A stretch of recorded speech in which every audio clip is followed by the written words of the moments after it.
बिस्मिल्लाहिर्रहमानिर्रहीम अस्सलाम वालेकुम। वेलकम टू सऊदी इन्फो और मैं हूं मोहम्मद कबीर। आज 9 मार्च 2020 है। आज की जितनी भी लेटेस्ट अपडेट्स थी उनकी वीडियो ऑलरेडी मैं बना चुका हूं और शेयर कर चुका हूं। अगर आपने नहीं देखी तो आप मेरे चैनल पर जाकर उसे देख सकते हैं। लेकिन कुछ सवालात मज़ीद ऐसे आना शुरू हो गए कि जिनके जवाबात देना बहुत ही ज़रूरी था। इस वजह से मजबूरन मुझे दूसरी वीडियो आज की डेट में ही अपलोड करना पड़ी। आज के सवालात कुछ सादा से भी हैं लेकिन मुश्किलात लोगों के लिए हैं, लोग टेंशन में हैं। इस वजह से आज के सवालात को डिस्कस करना बहुत ज़रूरी हो गया था। सबसे पहला सवाल है, लोग ये सवाल करना शुरू कर रही हैं कि क्या सऊदी अरब के लिए सफ़र कर सकते हैं। सऊदी अरब में सफ़र आप कर सकते हैं या नहीं कर सकते। अपने मुल्क से आप किस मुल्क में हैं इस वक्त और आप सफ़र करना चाहते हैं सऊदी अरब के लिए, इस सवाल का जवाब मिलेगा। दूसरा सवाल है जी, पीसीआर कहाँ से मिलेगा, उसका तरीका क्या है। जो मेडिकल सर्टिफिकेट की आजकल बातें हैं कि मेडिकल सर्टिफिकेट जो कोरोना के हवाले से है कि अपने मुल्क से सर्टिफिकेट वो हासिल करना है और एयरपोर्ट पर आपने जमा करवाना है, उसके हवाले से। तीसरा सवाल है जी, मेरी फ़्लाइट है 12 तारीख को या 15 तारीख को, क्या मैं सफ़र कर सकता हूँ। चौथा सवाल है जी, मेरी फैमिली का वीज़ा लग चुका है, अब मैं क्या करूँ, मुझे मशवरा दीजिए। और पांचवा सवाल है, जिन लोगों की टिकट पहले से हुई है वो क्या करें, और स्पेशली वो लोग जिनकी टिकट वाया हो चुकी है। छठा सवाल है, जी उम्रा कब खुलेगा। और सातवां सवाल है एयरपोर्ट्स के हवाले से। सऊदी अरब में इस वक्त एयरपोर्ट्स बंद हो रही हैं और इस तरह की खबरें सोशल मीडिया पर बहुत ज़्यादा वायरल हैं। कौन सा एयरपोर्ट बंद है, कौन सा एयरपोर्ट चल रहा है, इस सवाल का जवाब भी इंशाल्लाह आपको इसी वीडियो में मिलेगा। तो सबसे पहले हम बात करते हैं जी, आप सऊदी अरब के लिए सफ़र कर सकते हैं या नहीं सफ़र कर सकते।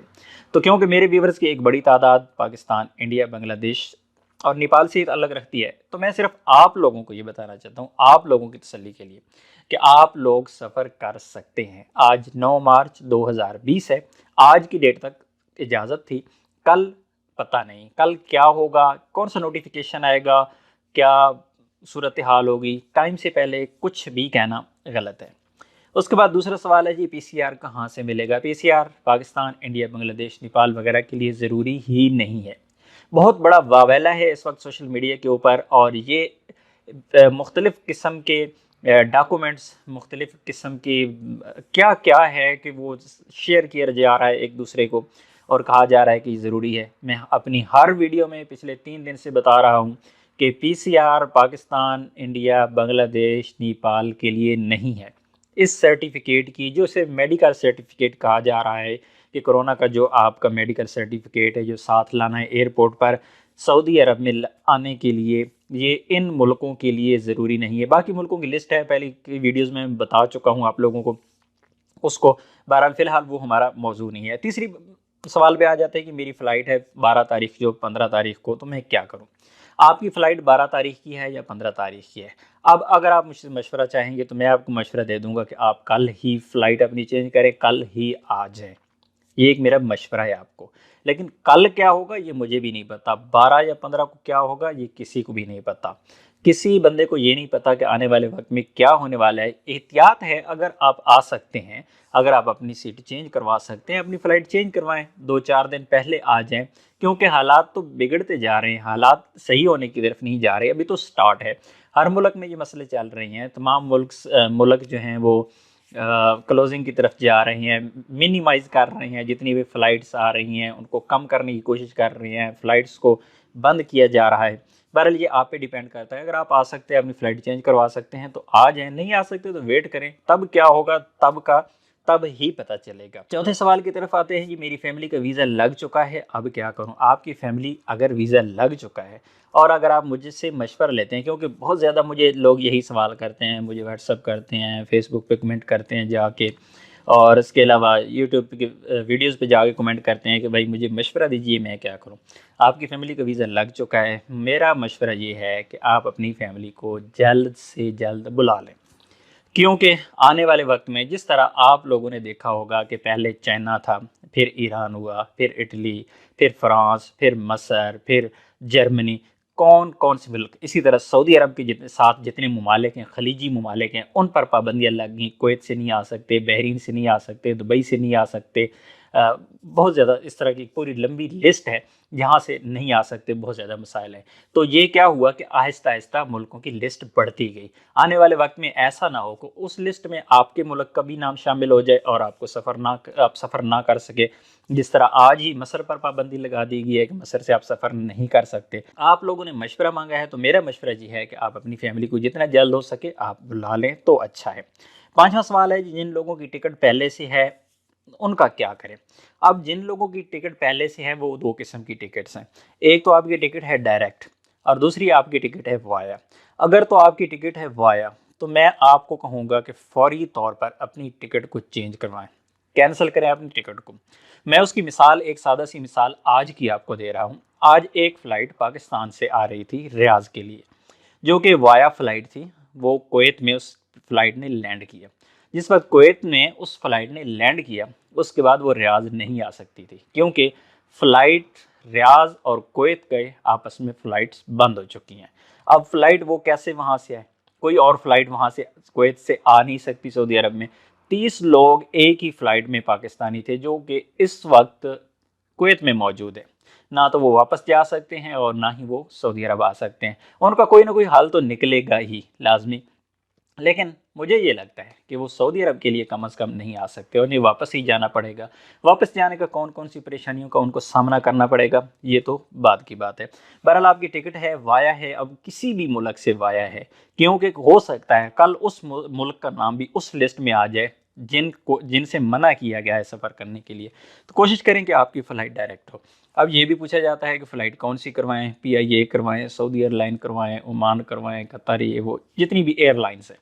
तो कोई भी फ़्लाइट आपने करवानी है, फ़्लाइट जो भी डायरेक्ट आ रही है आप डायरेक्ट फ़्लाइट कोई भी करवा लें। जो आपको सस्ती मिलती है, जो आपको जल्दी मिलती है, ईजी मिलती है, वो वाली आप टिकट करवा लें।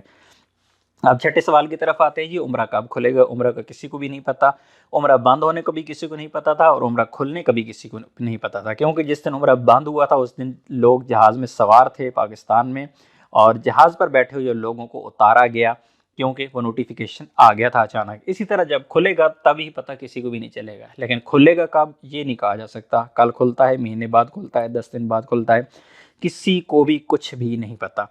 और आखिरी सवाल जो बहुत ही इंपॉर्टेंट सवाल है, जो बहुत ज़्यादा मसला इस वक्त सोशल मीडिया पर चल रहा है कि सऊदी अरब में एयरपोर्ट्स बंद हो गए हैं। यहाँ तक कहा जा रहा है कि सारे एयरपोर्ट्स बंद हो गए हैं, लेकिन ऐसा कुछ नहीं है। एयरपोर्ट्स बंद नहीं हुई है। थोड़े से एयरपोर्ट्स, छोटे एयरपोर्ट्स जहाँ पर इस किस्म की फैसिलिटी स्कैनिंग की नहीं थी, उनको बंद किया गया टेम्परेरी। वहाँ पर फ़्लाइट्स का रश कम किया गया। इस तरह के मसाइल हुई हैं, जिस तरह अल कसीम एयरपोर्ट को बंद किया गया। यही चीज़ें हैं जो आपके सामने आती हैं, मैं आपके साथ डिस्कस करता हूँ कि सोशल मीडिया पर अगर आप जाएंगे तो मैं आपको एक ऐसी चीज़ दिखा रहा हूँ। इस वक्त स्क्रीन पर आप जिस तरह देख सकते हैं, ये दमाम एयरपोर्ट की एक स्क्रीन से किसी ने तस्वीर बनाई हुई है। वहाँ पर जो शेड्यूल चल रहा होता है फ़्लाइट्स का, तो ज़रा इसको गौर से देखिएगा। इसमें फ़्लाइट्स कैंसिल कैंसिल कैंसिल, सारी की सारी कैंसिल आ रही हैं। अब लोगों ने ये कहा कि दमाम एयरपोर्ट को बंद कर दिया क्या है, लेकिन आप हकीकत देखिए, सबसे टॉप पर जो पहली फ़्लाइट है वो PIA की है सियालकोट के लिए, और चेक इन क्लोज्ड हो चुकी है। ये फ़्लाइट रवानगी के लिए तैयार थी, आप सामने से देख सकते हैं। उसके बाद जो कैंसिल हुई है फ़्लाइट, ये बहरीन की कैंसिल हुई है। उसके बाद अबू धाबी की फ़्लाइट थी वो कैंसिल हुई है। कैरो की फ़्लाइट थी वो कैंसिल हुई है। कुवैत की फ़्लाइट थी वो कैंसिल हुई है। फिर कुवैत की फ़्लाइट थी वो कैंसिल हुई है। सुहाग की फ़्लाइट थी वो कैंसिल हुई है। बहरीन की फ़्लाइट थी वो कैंसिल हुई है। उसके बाद आ रही है न्यू दिल्ली। ये आप देख सकते हैं कि न्यू दिल्ली की फ़्लाइट कैंसिल नहीं हुई है, इसके सामने कैंसिल नहीं लिखा आ रहा। उसके बाद दुबई है कैंसिल है, अबू धाबी कैंसिल है, शारजा कैंसिल है, और उसके बाद है मस्कत। मस्कत भी कैंसिल नहीं है।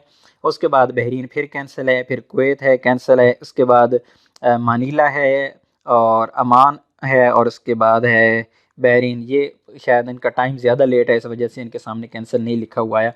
बहरहाल आप देख सकते हैं कि पाकिस्तान के लिए फ़्लाइट गई है, दिल्ली की फ़्लाइट कैंसिल नहीं हुई है। उसके बाद मस्कत की फ़्लाइट जो है वो कैंसिल नहीं हुई है। कैंसिल हो रही हैं फ़्लाइट्स, हो रही हैं बहरीन की, दुबई की, कुवैत की। ये वाली फ़्लाइट्स, मसर की जितनी फ़्लाइट्स हैं ये कैंसिल हो रही हैं, क्योंकि यहाँ से जाने को भी मना किया गया सऊदी अरब की जानिब से कि आप वहाँ पर जाएं भी ना। जिन लोगों ने सफ़र करना है, जिन लोगों ने ट्रैवल करना है, हाँ जिस बंदे ने जाना है और वापस नहीं आना वो जा सकता है, लेकिन जिस बंदे ने सफ़र करना है 2-4 दिन का, 10 दिन का, वो उस बंदे को मना किया गया है। स्पेशली हिदायत जारी की गई हैं कि आप इन ममालिक का सफ़र ना करें। और अगर इन ममालिक में आप पहले से मौजूद हैं तो फिर तो आप सऊदी अरब आ ही नहीं सकते, क्योंकि इन ममालिक से निकल कर कम अज़ कम आपने 14 दिन ऐसे मुल्क में गुजारना है यहाँ जो मुल्क इस लिस्ट में शामिल नहीं है। 14 दिन गुजारेंगे फिर आप सऊदी अरब में आएंगे। तो यहाँ पर आपको मैं एक चीज़ दोबारा से वजाहत कर दूँ कि अगर आपकी फ़्लाइट कनेक्टिंग फ़्लाइट है, आपकी फ़्लाइट है वाया है, तो आप कभी भी रिस्क मत लीजिएगा। जिस तरह मैं आप लोगों को बता रहा था कि कुवैत में लोग 30 लोग पाकिस्तानी इस वक्त फंसे हुए हैं। एक फ़्लाइट में आए थे वो, जिन्होंने रियाज़ में पहुंचना था वो नहीं पहुंच सके क्योंकि कुवैत से फ़्लाइट नहीं आ सकती। अभी 14 दिन के लिए मिनिमम उनको वापस जाना पड़ेगा। 14 दिन वो पाकिस्तान में रहेंगे और 14 दिन के बाद वो पाकिस्तान से सऊदी अरब के लिए सफ़र कर सकते हैं। अभी ये लोग जो कुवैत में पहुंच चुके हैं उन पर 14 दिन को कानून लागू हो चुका है। वो अपने मुल्क जाएंगे, 14 दिन वहाँ रहेंगे और उसके बाद डायरेक्ट फ़्लाइट से सऊदी अरब आ पाएंगे। 14 दिन के बाद क्या होगा ये तो कुछ भी नहीं कहा जा सकता। बहरहाल ये एक आप लोगों के लिए मशवरा भी था, हिदायत भी थी और आप लोगों को चीज़ें समझानी भी थी, क्योंकि बहुत ज़्यादा लोग ये चीज़ें बार बार पूछते हैं। तो एक वीडियो की शक्ल में इनको बता देना ताकि आप लोगों को पूरी बात समझ आए। उम्मीद है वीडियो आपको अच्छी लगी होगी। वीडियो अच्छी लगी तो वीडियो को लाइक कीजिएगा। मिलते हैं एक और नई वीडियो के साथ, तब तक के लिए इजाज़त दीजिए। अल्लाह हाफ़िज़।